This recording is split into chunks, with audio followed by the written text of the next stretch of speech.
Welcome to Sailing in the Mediterranean and Beyond podcast. I'm your host. My name is Franz.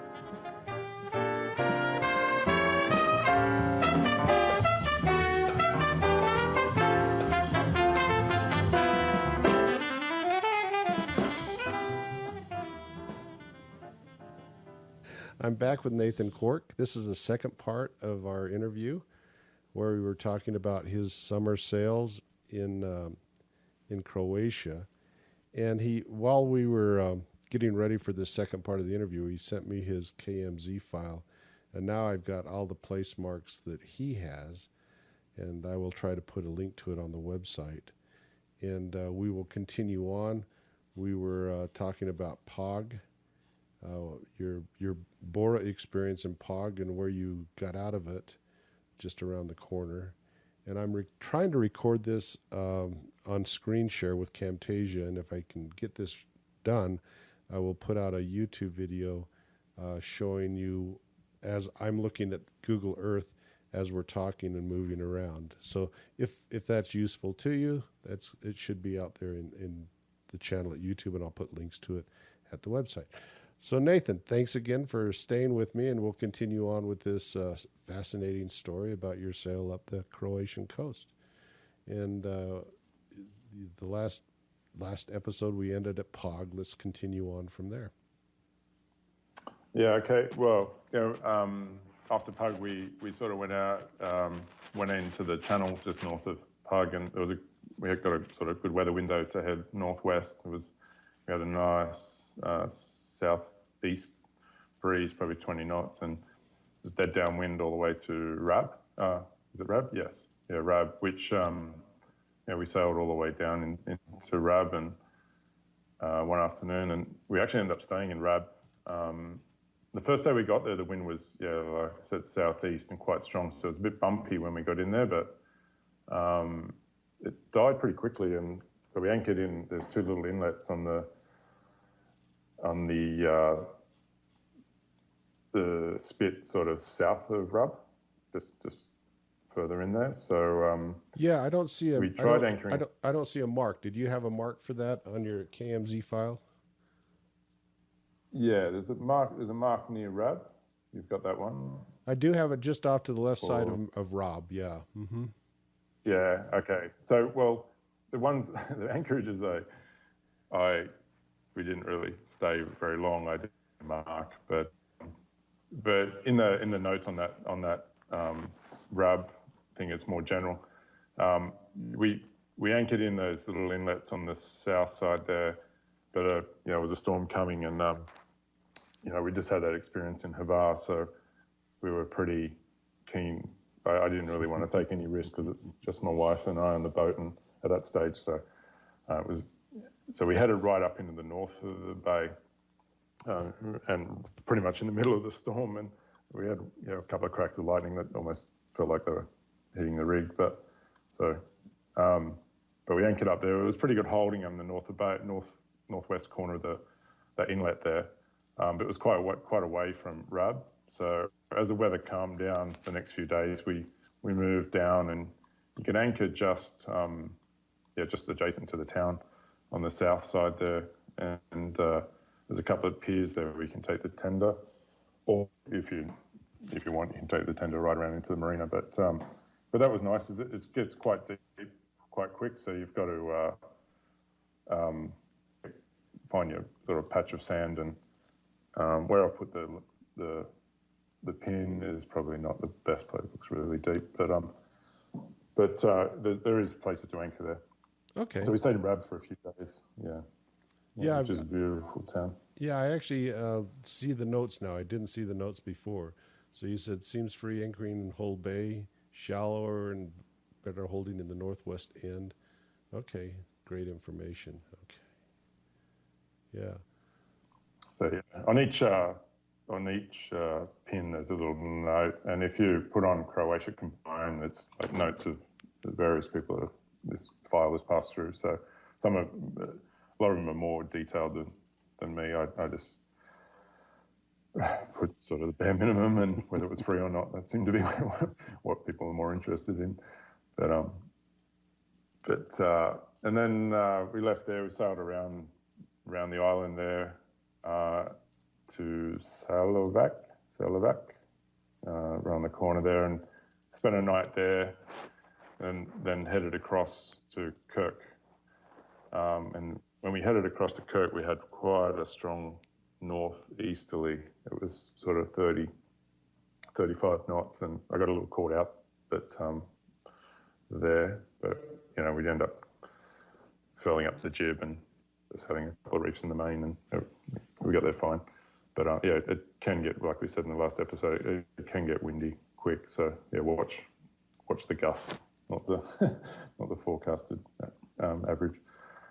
But from there we sort of went around the top of is it Crez, I think. Yeah. Oh, no. What's the island? Crest, CRES. Yeah. So you went around the top of that then. Okay. Top of that was all motoring. There wasn't no wind. Then it was a full day of motoring, and we got around to a little anchorage on the western side of that island. What is that island name? Okay. There it is. Uvala Miracini.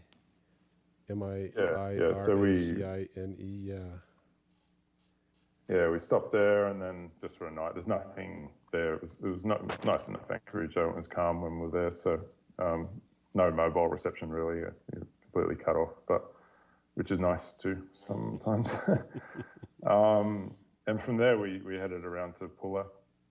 Pulla was as far north as we got. By the time we got to Pulla, it was sort of early mid-September. So, and just its proximity, I guess, to the Alps and whatever, it just seemed to get cold. And there was a bit of a bora blowing there at the time. And we just thought, well, we don't want to go further north. It's getting too cold. So, and we were worried because we still had months of cruising left, and we're like, well, how are we going to be in November? It's going to be freezing. But as we started to go south, it pretty quickly got warm again. So. I went into Pulla Pulla was. I went into Pulla on my last trip and went into that marina there. That's another ACI marina there. And I did see boats anchored up there, so it's nice to know you can actually anchor in that bay up there. So. Yeah, so you were in the marina just off the town there. Yeah, yeah. And actually that night I was actually really glad I actually stayed in that marina because we had a major windstorm come through that lasted for about 4 hours in there. And even though the holding may have been good, I still was glad to be tied up. So, yeah. We had to move a couple of times to find a place that was sort of out of the wind. I think we probably saw 35 knots at the top of wind on anchor there, but flat water, and it was kind of gusty. It wasn't constant. So, but we sort of got as far north and under the trees, right in the corner, and it seemed okay. Okay. But and the fee collector came once. The weather was rubbish, so he came out 2 days after we were there, and he said, "Oh, you have to pay." And so he only charged me one night, and then we never saw him again. So, yeah. Okay, so it actually is a charged area, but you got away with it then. Okay. Apparently, yeah. I guess it depends. A lot depends on the time of year. I guess it was getting late in the season, and the weather was rubbish, and it doesn't. Yeah.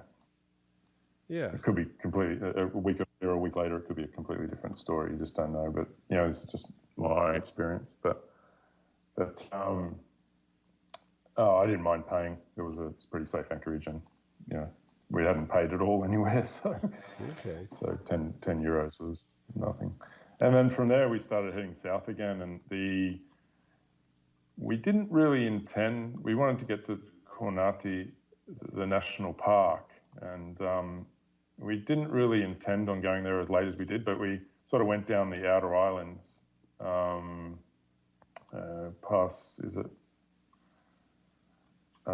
stopped in Losinj. Yeah. Losinj, went through 2 bridges there, one in Osar, and then the other one in Malilusinj. went through there. We found an anchorage there, but that's quite a long way from the city, from the village. But and it was quite deep. It was hard to. It's on it's marked there. We stayed on the north side there while we were waiting for the bridge. But then once we went through the bridge, it was too rough there to stay overnight. And then once we went through the bridge into the sort of the sound there, we ended up going quite far, sort of up northwest up the sound, and found a spot just outside some moored boats. But it got super deep really quick. So you see where you stayed in Mali Losinj. It says Mali Losinj 2019. Yeah. 2 bays. But that was just while we were waiting for the bridge. Okay. Well, 2 bays to the south. You'll see that bay. That's a deep anchorage, and I stayed in there for 2 or 3 nights, and there was no charge in there. Right. And there was a really nice walk from there on up to the town. It's really a pleasant walk up through. Okay. Yeah. We had. I did motor around there, but the wind we had at the time was sort of northeast, so the waves were just heading straight in there. So it wasn't really an option outside, so we had to go through the bridge. But but the village there was super nice. It was a really nice place. We only stayed there overnight and had to sort of go in the morning, but would have liked to spend a couple more days there. So do you remember when the bridge opened? I know it was only a couple times a day, so you had to wait quite a while to get in through there, as I recall. Yeah, exactly. It was it must have been around 6 p.m. or something like that. And unfortunately, and it's in the notes there, we went through the Osa Bridge further north, and it opened around 10, I think. And for some reason, you just couldn't. Oh, yeah, that's right. No, we went through much earlier. It was about 8 o'clock in the morning or something like that, maybe even 7. And there is a morning bridge at Mali Losinj, but you need to be doing about 10 knots to make it. Yeah, and I ended up. Most yachts don't make it. I went up and went through that bridge one time too, that Oso Bridge, and I actually think as I recall, I anchored there, waiting for the bridge till the next morning. I think I did. It's been a long time, but yeah. Yeah, they'd only have to move the timing, coordinate the timing a little bit better, and you'd be able to get through both bridges at in 2 or 3 hours. But anyway, it's not like that. So, but that's fine. It's all good. It saves a lot going through those bridges, and it makes what could be a rough passage quite sheltered. But and then from there we sort of sailed down towards Kornati, and we end up stopping. We stopped at a few places, but we stopped at Zaglav, which we went in there for fuel, and it was a nice. There's not much there, but it's the only fuel dock out there, and right in the corner of the bay you can anchor, and we got there around the 26th of September, and we thought, well, we could go into the Kornati now, but if we wait 4 days, it's like half the price. So we sort of hung out there for 4 days, and then and bought our pass online, which you save another 50%. So, I mean, compared to the way we did it, and sort of waiting for the first day of low season and booking online, it works out about a quarter of the price as compared to if you just arrive without booking or buying a permit in the middle of summer. So, it's worth doing a bit of research on what you want to see and do, and how much time you want to spend in the national park. Yeah, I've never actually paid to go into the national park. I once motored right up through it, and I gather you're not supposed to even be able to motor through it without paying. Yeah, I did hear that. Like, it seems like they don't stop you if you're motoring, but as soon as you drop your pick, there's someone there to get you. So, but it's a beautiful place. We only spent 2 nights in there, or 3 nights actually. Ebola hit us, so we didn't really. First day we were in there was beautiful, and we were still swimming in early October. But 2 days after that, the weather sort of went a bit pear-shaped, and we were sort of anchored up. Well, we pulled into a village on the Verulje. It's can't pronounce that. But yeah, there's a little restaurant in there, and there was one spot left. We'd slipped anchor the night before, and the wind was going to get, when the wind came in, and it was just going to be 2 nights of stress if we didn't go and tie up somewhere a bit safer. So we took we just bit the bullet and went in. But it turned out to be really good. There was a nice little restaurant in there. There wasn't many boats because it was late, well, it was sort of off season by then. Oh, Vrulije. Is that what you're talking about? Yeah. Is that yeah, it? exactly. Yeah, there's Okay. a little.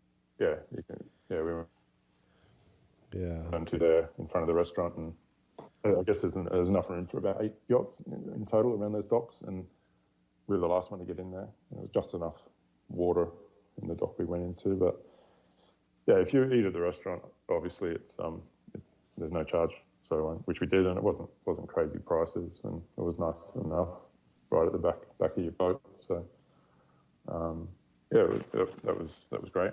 And then from there we had a really nice long sail. The wind was sort of favourable. We went all the way from there down to Hvar again, and then we sort of from Hvar we sort of backtracking where other places we've been, and finally we ended up. We went to Ston. We went up to Ston and walked over the wall there. Oh, yeah. Have you been up there? Mm-hmm. Yeah. Yeah. Did you actually do the wall all the way up and down, or did you take the shortcut and walk along the road? Yeah, no, we went up and down, but I didn't go up and down on the way back. I took Yeah. the flat option. That's exactly what I did. We walked up over it on the way up and walked back flatland on the way back. Yeah, but it's a nice little village. I anchored right at down near Brock, Yeah. and river, and I had an experience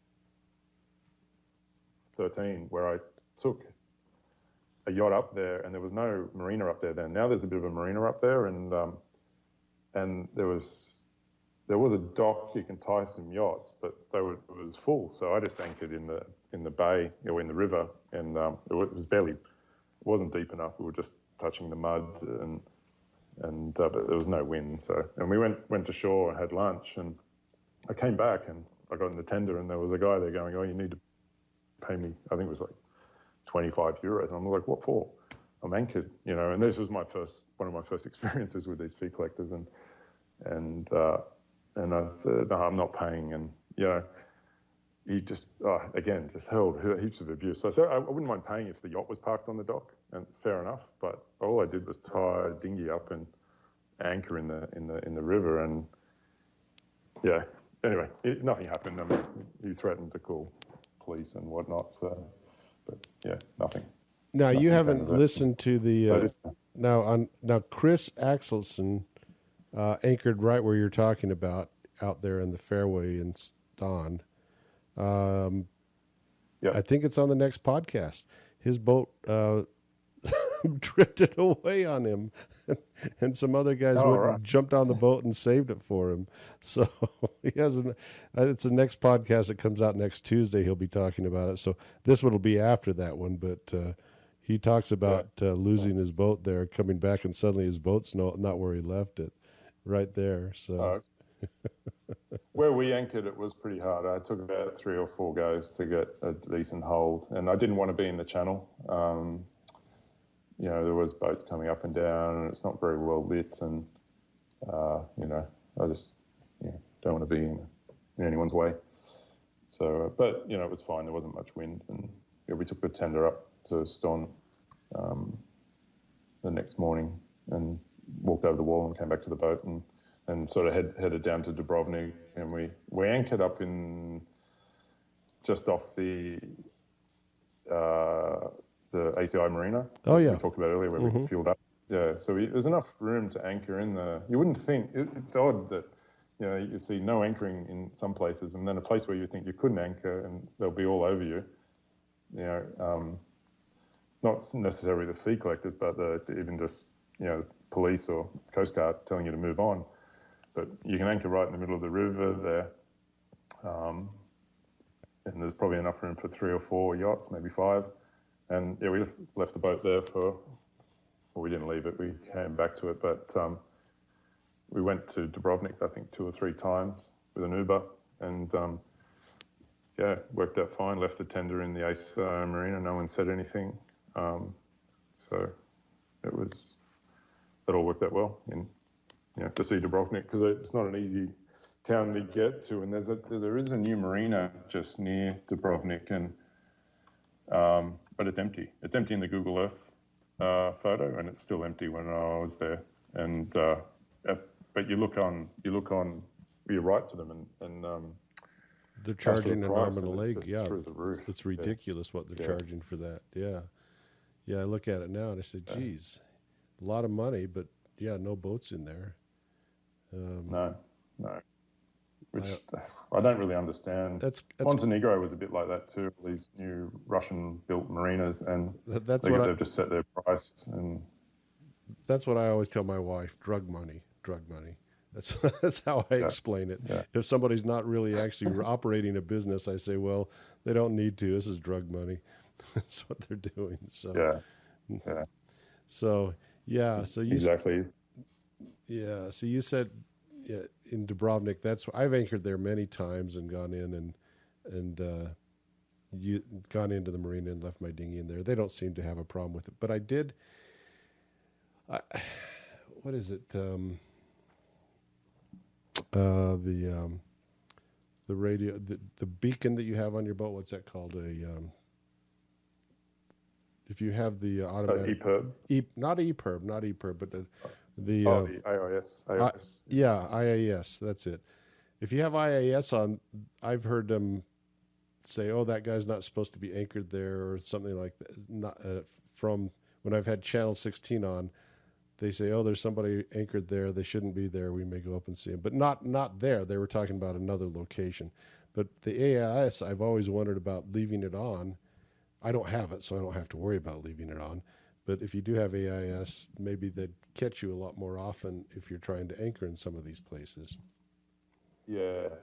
I have AIS, but only receiving. I don't transmit. So okay. And I think I think it's a tough one. I mean, you don't want to suggest someone turn off their AIS because it's a safety feature, but I was going to upgrade mine, so I had a transponder too. But in the end, I'm happy to if I can see someone else, that's kind of enough. I don't really need, if I'm doing a lot of night passages and whatnot, I'd probably upgrade. But the way you can manage yourself around the Med, and especially Croatia, I have heard of people getting caught because IIS shows exactly where they are, and they've passed the wrong side of an island, or they've anchored somewhere and they moved, and it's there are people watching it, I think. Yeah, but I understand that you got some pretty good radar off the coast too, and they're watching you on radar too, and so yeah, exactly. So I see you've got the customs dock in Dubrovnik marked here. Did you clear out of there? Yeah, we were. I was pretty keen not to go back to Capta. So no arrogant line helping. I'm reading your comment here. It says no arrogant line helping and charging 20 euros for nothing. Okay. Yeah. So there was actually someone on the dock there that would help us through it with our lines, and it was really nice and really easy. It's a ship dock, so the bollards and the fenders and they've got there aren't sort of ideally spaced for small boats and not perfect, but it worked. And I think it could get rough there with all the ferry traffic and cruise liners and stuff coming in and out of there. But the morning we went, and it was fine, and it was quite quick because it's all in the same building and pretty straightforward. So, and then from there we just left and I kind of went straight offshore. and stayed outside of all the islands and went down the coast and pulled into Montenegro, which was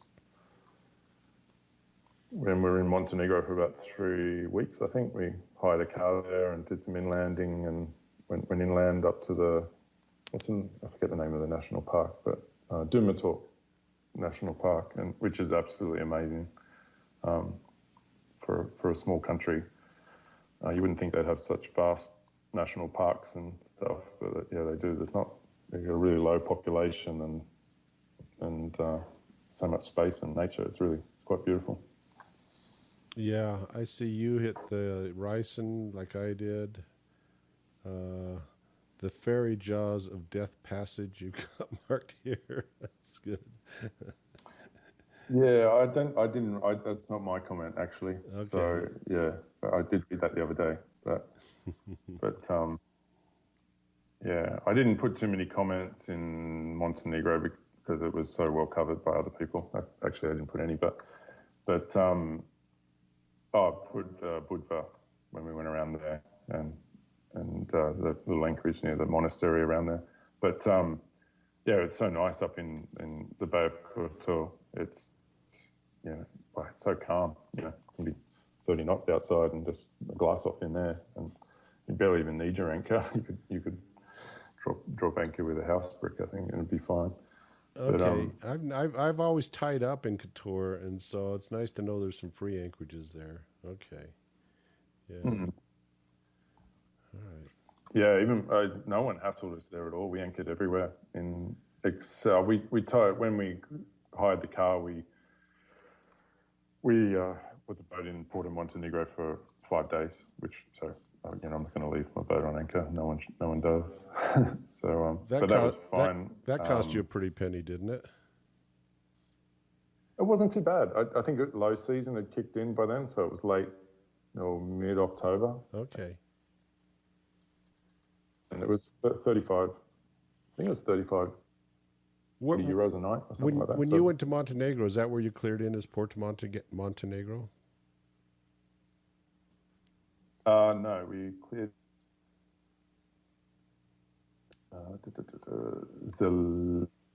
Zelenica Customs Key. So just on the north side as you. Okay, yeah. I've cleared in there, and then I've cleared in Porto Montenegro, but I've cleared out of Kotor, but right. Yeah, Zelinka was sort of wide open. I didn't really like that much. It was pretty windy when I cleared in there, but no, and the bollards are miles apart, and they got these huge ferry black rubber fenders which are miles apart too. Mm-hmm. So if there is any breeze, it's probably not ideal. But the downside, but yeah, we enjoyed it. The downside of Porto Montenegro, where the customs dock is there, it's like 8 feet to get up to the dock because it's all set up for big mega yachts. So yeah, right.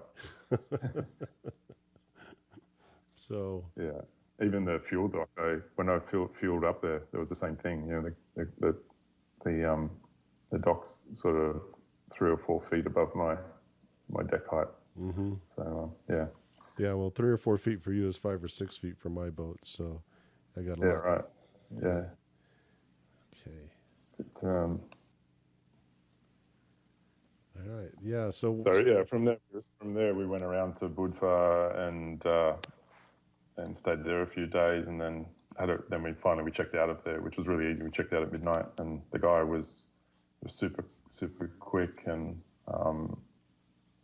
simple, and then we had a weather window and we sailed down to Jerez in Albania. Mm-hmm.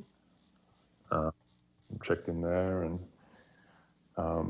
we weren't going to stop in Albania, but there was a southerly sort of airflow system blowing up the Adriatic, and if we stuck to the shore, we kind of avoided the worst of it, and so we just took the opportunity to sort of skip down the Albanian coast, and it was fine. You need an A. Have you been to Albania? Have you Yeah, and I taken a cleared boat in there? duress, and I see your notes on here that you said contact Jaja at Sarandi Summer Tours, and they can arrange an agent Yeah, from duress. So, uh, yeah. how now did you arrange before you arrived in duress? Because my problem is if you have, let's say, a SIM card for Croatia, or you suddenly use it when you get to lose it when you get to Montenegro. How did you deal with your communications on your boat? Um, we had a SIM card from Montenegro, and it just had a little bit of data on it for roaming. I don't know. Okay. Like enough it expired before it even got to Jerez. But just as we were coming around the corner, I sent a message saying, look, because it looked like my phone was working. I was like, oh, I sent a message to the guy. I said, we'll be there in about 90 minutes, and he was there waiting for us on the dock and took us to the I think you have to go to the ferry terminal to clear passport and all your documents and stuff. But yeah, it was pretty painful. It's a bit of a charge, but there's no way around it, and it's not too much money to be sure that everything's going to go smooth. So. Yeah, when I just called the harbor master on Channel 16 as I was coming in, and they arranged for an agent for me when I got in there, and I was way out on the Yeah, end of the dock. I was way out there. Where you've got your place markers right in there, where I would have rather been. I was way out through the out by where those cranes are on mine, but yeah, right. I think in summer it sounded like they'd set that up with sort of lines ashore there, so you could park like stern two in that little section where I was. By the time we got there, we were the only yacht. Um, we didn't see another yacht in Albania for the no, whole I went week side we tied. were there. Yeah, I side tied there, and again, it was like climbing a wall to get to the dock because it's for all the big Yeah, commercial ships there. But no, I see where yeah, those exactly. boats are stern to, but that wasn't there when I was there. I was there a long time ago, so probably Yeah, hasn't right. changed much. Is that that big building just off the coast? It's all made out of wood, still in disrepair. Yeah, right. As you walk up through Uh, town, what's it called? uh, Yeah, it was a big structure. It looked like they'd spent a lot of money on it and stopped construction, and it was just sitting there, just sitting there. I'm trying to yeah, think of the right. name of Yeah, it. yeah. It's yeah, it's still quite underdeveloped, isn't it, Hmm. Albania? But kind of wild though. I'm very glad we stopped in a few places down the coast and saw it. So we had a bit of a problem getting out of Saranda in the south. They don't really have there's no marina there or anything. But when we pulled in there, it was quite strong southwesterly, so it was a huge sea state. And I went in there, and the agent's on the dock saying, "Just come in, just come in." I'm like, "There's no way I'm parking there today," And so they sent us to the further south there, right down, pretty much adjacent to Corfu. We parked in a little bay down there with um, two or three other yachts and just waited until we could go. We were stuck there for about 3 days waiting for the weather to pass. So, Well, but yeah, and then when I went back there, I'm seeing up now sorry. near. Let me ask you, near Vlore, you've got a marker, or somebody's got a marker here, of an anchorage, just off the coast. It says, and I don't know if you put this here. Anchorage 2019. One mooring ball in the middle of a small bay was empty when we arrived. Was that you or somebody else that wrote that? Yeah, no, we arrived there, and it was kind of late, and it was a beautiful bay, but yeah, there's no villages or lights like street lights or anything ashore. It's just pitch black, and there was no moon. And I knew we could probably anchor in there, but they've got the beacon on the wrong side of the point there, and you're coming in, you can't see anything, and you kind of do I trust do I trust the chart? Do I trust the beacon? And you just got to go slow. And we had some torches and found the rocks and went around it, but it's a little bit confusing. And then once we got in there, I didn't know there was a mooring ball in there. And I think it looks like more of an official, maybe a Coast Guard ball or something like that they use, but it was empty. And rather than anchor in there, I didn't know what the bottom was, or it was dark, so I just picked up this ball and it was fine. We woke up there and we were still alone. There was no one around at all. So you went from Duress down to there and then continue on. We went into Orkium for a night at that marina in Orkium, but you avoided that and kept going on down. Yeah. Yeah, we were a bit pushed for time. That was another option, but then the next day going around the point would have taken us a few hours. So, we didn't get a chance to stop in there. But it seems like it's the only marina on the whole coast. It's a new marina, I think. Yeah, well, it's not that new. It's been around for a while, but it's ran by some Italians. But okay, yeah. Okay. So there you go, Sarandie. So the anchorage around the side is where you ended up going then, huh? Well, no, we went south. So the anchorage around the side. KSAMIL. Yeah, KSAMIL. Yeah, you got your notes here. Okay, and I've never been there, so I went into Sarandie, but it was fine weather when I went in, so I didn't have any problem when I went into Sarandie. But yeah, right.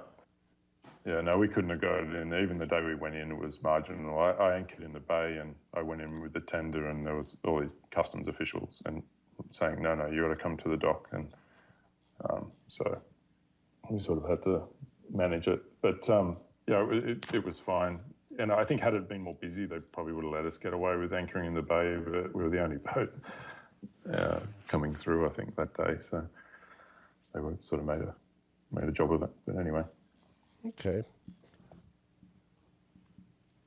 So let's talk. And then from there we just went into Greece. Sorry. So yeah, let's just talk a little bit about Greece. I was going to say. So you're taking me there anyway. We were a bit for time. We had some flights out of Athens 2 weeks after we went into Greece. So, but we cleared out of Sarandie and went straight down the Lefkis, down to Lefkis and through the Channel.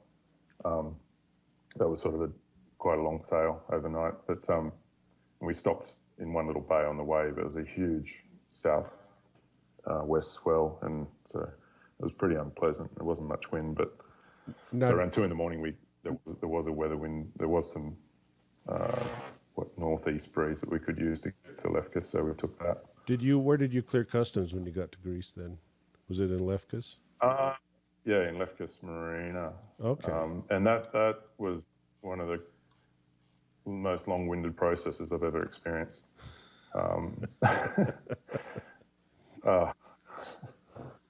It took 24 hours to have both our passports stamped and be sort of free to go, because I didn't know, and it's not really well documented, but if you're on a boat in Greece, and if you arrive on a boat and you leave on a boat, they don't stamp your passport. But we were arriving on a boat and flying out, so we needed for Schengen rules, and my wife's visa was about to expire. We needed an exit stamp or an entry stamp, because at the airport there would have been problems. They would have been going, "How long have you been here? What have you been doing?" So it was just a giant, like such a long-winded process. The harbour master said you don't need it. I need a stamp, and then I went and I thought, well, I'll just check. I went to the police station. They said, yeah, you need. We went up to immigration, and they weren't really set up to do it, but so they dusted off all the machines and fingerprint readers, and nothing really worked. And we were sort of at over 24 hours before we got a stamp. The policeman was like, well, he's trying to do it, but he needed a fax from the harbour master. We needed all our taxes paid. I think they've abolished I think it's the DEPCA or the DECPA, some cruising log you needed. I think that's been abolished, but Oh at the yeah, time we went in, yeah, it has. They just basically have you pay as you go. Somebody comes around and collects money every yeah, so often. Yeah, yeah, they've yeah. eliminated We that. still, I think they have the cruising tax now, which is, again, that's not really well set up either because you pay by calendar month. So if you're arriving late in a month, you've got to pay a full month for 2 days.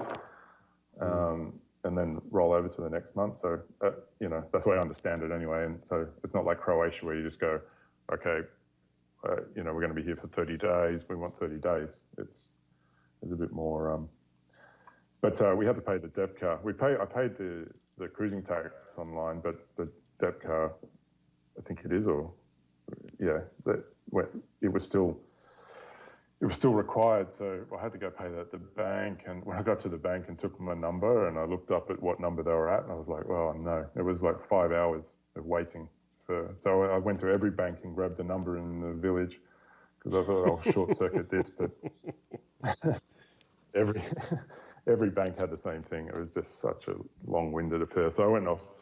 I had lunch opposite the bank and waited and kept popping in there and waiting. But finally, when we got the passport stamped, I asked the guy, I said, so if we were coming here on a boat and leaving on a boat, you wouldn't stamp our passports. And I said, but what if we go ashore, and whatever? And he's like, nah, you should have a permit to go ashore, but, he's quite relaxed about it. And it sort of got me thinking as to why, Greece has, he did say, he goes, we've got a huge problem in Greece with migrants coming across and whatnot. And I'm thinking, well, I see why now. I mean, if you're on a boat, you're a crew on a boat and you're sort of coming from the Black Sea and going through Greek waters, you're not sort of, you don't have to get your passport stamped if you're crew. Oh, that was the thing. Yeah, he said if you're crew, because I had the crew list and I was skipper and my wife was crew, but we had no passengers listed. And he said, well, you've got no passengers. And I said, we are the passengers. And he's like, no. And he couldn't give us a passport stamp. He couldn't give passport stamps to the skipper or crew. He could only give passport stamps to passengers. So I was like, what's the difference? So I was in the immigration office at the police station. I said, well, I'll just change this. And I changed it. And he said, now can I get it? And he said, yeah, now you can. So it was just putting our names in the passenger list that changed everything. But yeah, bureaucracy, I don't know. This is how they roll. So Yeah. But so we didn't spend a huge amount of time there. We went down.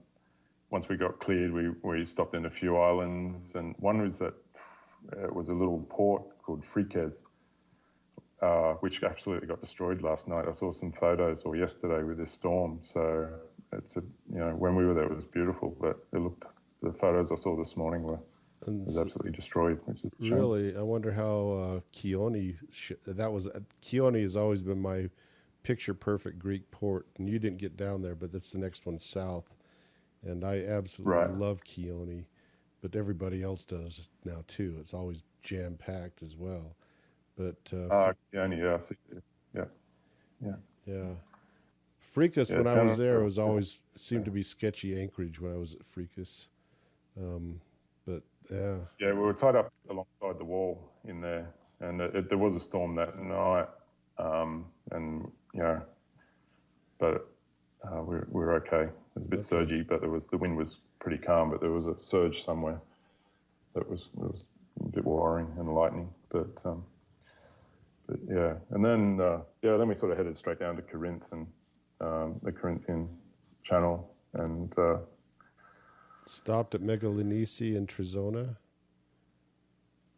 Yes, yeah, we stopped there. There wasn't anywhere else to stop, but it was fine. It was really sheltered, and you could tie a side tube to the dock. And I think it was a small fee to tie up there, but it was fine. There was some warning about thieves there and a bit of crime and things getting stolen off boats, but we didn't have any problem. Okay. Yeah, that was nice. And then we had a good sail all the way down. We actually got the spinnaker up, which I don't do on my boat too often, all the way from Trizonia. down to Corinth was downwind in sort of 20 knots, and we arrived in Corinth sort of just on dark and pulled into the marina just at the end of the town there, and it was it's really rough, but it's free and it's really tight to get in there. But there was a space for us to tie up and wait until we could pass the canal. Yeah, I've been the in next there. morning. I've been in there one time. I was underwhelmed by it, but at least you're right. It's free. It wasn't too bad. Yeah. But okay. There isn't anywhere to. Well, we had a strong northwesterly, so it was quite rough outside. So there really was nowhere else to go. So we were hoping there was space in there for us. There was, thankfully. Okay. But, so you visited Poros and then went up to spent some time in the Saronic Gulf area? Or is that something well, that else? was some years ago. This time we just got to Poros, and we sort of started packing up the boat in Poros. That was mid-November, and then we stayed there for 3 nights, and then finally we went up to Aegina, and the boat's currently sitting in a boatyard on the north shore. So you're on the north, that boatyard on the north. Is that reasonably priced? I've talked to other people that have gone to that boatyard as well. Yeah, it's a Sprachus boatyard. It's really, I think it's one of the cheapest in the Med, to be honest. On the hard, I don't know, for 12 months, I think I'm paying, not including, well, for 6 months it was I think it was 1,200. Okay. Including lift and splash. So I thought that was pretty good. And then when I had to extend, because I got involved with this project I'm in now, I called him and I said, so what are we talking about for another month? Well, actually in February early this year, I went and saw him and said, look, I'm not going to get back to the boat. I need to extend for a year at least. And I think that for the year, without including the lifting and the launch, I think it's like 2,100. Yeah. Which I think is more than fair. Yeah, I'm looking for the marina on the north side. I've seen it before, but I don't see it on Google Earth right now. But I know where you're talking about because a couple other people I've talked to are staying there. Yeah, I'll put a pin there and mark it and just put a comment. The guy's kind of friendly and it's they do running pretty efficient. No, we came in and they were out of the water in 10 minutes and pressure washed and parked, and so we thought we'd be sort of a couple of days until we felt comfortable leaving the boat there packed up, but we're out of there that afternoon pretty much, and felt sort of pretty secure. So it looks like there's 2 boatyards there, one to the west, there's 2, one west and one east. Is the one you're at the eastern boatyard? Yeah, let me see. Kanonis, Canonis Boatyard. There it is. Yeah. So that's one on the east side. Yeah. Yeah. Okay. We're at a Sprachus, so we're on the furthest east one. Yes. Yeah. Okay. Yeah. All right. Good. With the one with the travel lift in the yard, like in the middle of the yard, and the other travel lift is sort of closer to the ramp. So. Yeah. Okay. Oh, actually, I guess there's 3 boatyards there. Okay. Yeah. Yeah. And then they've got storage on yachts across the street too. That's good. So, all right. Yeah, they're packed in there. When I left the boat, there was almost no room left for anyone else because we were quite late in the season. So, like, when are you going to come and get it? I need to plan everything. Yeah, they do. They always ask you when you're coming back because they've got to move a lot of boats around to get everybody out of there. So, did you have an arrangement ahead of time, or did you just show up and say, "Store my boat"? No, it was planned well in advance. My brother had left his boat there 2 years before, so I had all the contact details, and I knew what my brother paid, so I could sort of lean on him a bit when he tried to rip me off. But Okay. But it was good. All right, so that's where the boat is right now. What are your plans for next year then? Assuming we can go sailing next year.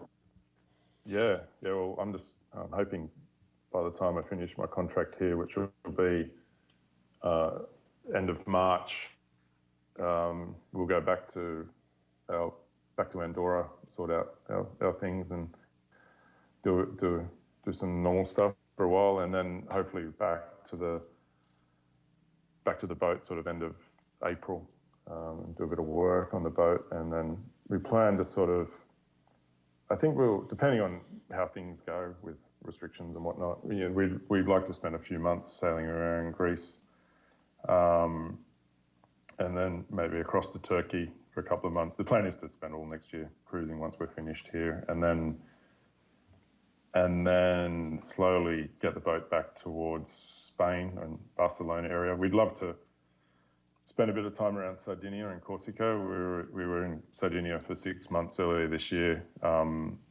That's our America's Cup team had a training base there just before COVID hit, and we actually got stuck there because of visas and restrictions. The team we didn't have time to get a UK visas, so and then all the embassies closed, so we ended up staying in Cagliari and basing ourselves there, and I had my car there, so we could sort of see the island, and there's some amazing spots around Sardinia. So we're looking forward to taking the boat back there, and then back towards the Balearics maybe, and Barcelona, and then we had a plan maybe in the off season next year to try and get the boat up through the French canals, and I'd love to take it up to Sweden and have it up there with my boy, but for a summer. But I think we're going to struggle with depth. There's a little stretch of the French canals, but it looks a little shallow for our boat. So well, what do you draw? I need to do a bit more research there. We draw 1.8. That's what it says. And the shallowest canal up sort of around on the eastern side of France that we can go is 1.8. Now I don't know if that means we're going to be dragging or touching every now and then, or just dragging on rocks the whole way. I don't want to get halfway up there and realise we've got to go back. But the idea of that is we could do it in sort of more off season and not be so weather dependent. Because if we wanted to sail across the Bay of Biscay and up the coast of Portugal, and we'd have to, we wouldn't be able to leave until sort of May, I think, to do it safely, quickly, or even later. And then by the time we get to Sweden, it'll be, time to turn around and come back almost. So we thought get the boat up there and spend the summer up there, and then slowly start coming down the coast through the English Channel and around the French coast. As you're going south, the season's just getting longer and it's going to get easier. So that was our thinking there, but we'll see. A lot can change. I had Neil Fletcher, who's a friend of mine and sailed with me, and I've sailed with him. He has his boat in Sweden, and he loves it, sailing out of Sweden. He's been there for 4 years now. Yeah, 3 or 4 years, I think. But he just did a podcast, actually the podcast before the most recent one. He talks about his summer sail in Sweden and Finland, and you might want to take a listen to that. But he's been on the podcast before. Yeah. But, well, Nathan, I appreciate your time. Is there anything else we should touch base on before we finish the interview? Well, I don't think so. I've talked enough, I think. But, thanks for the opportunity, though. It's good to share these experiences. I hope someone gets some value out of it. And now that I'm aware of your podcast, I did look back at some of the other episodes, and there's a few there that definitely interest me. There's one on the French canals and what you just said about Sweden.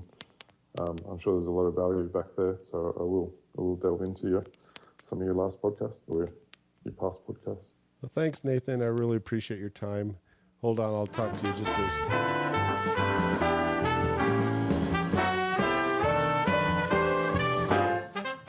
Life is short. In the end, all that really matters is the memories you make. So make a few. Go sailing.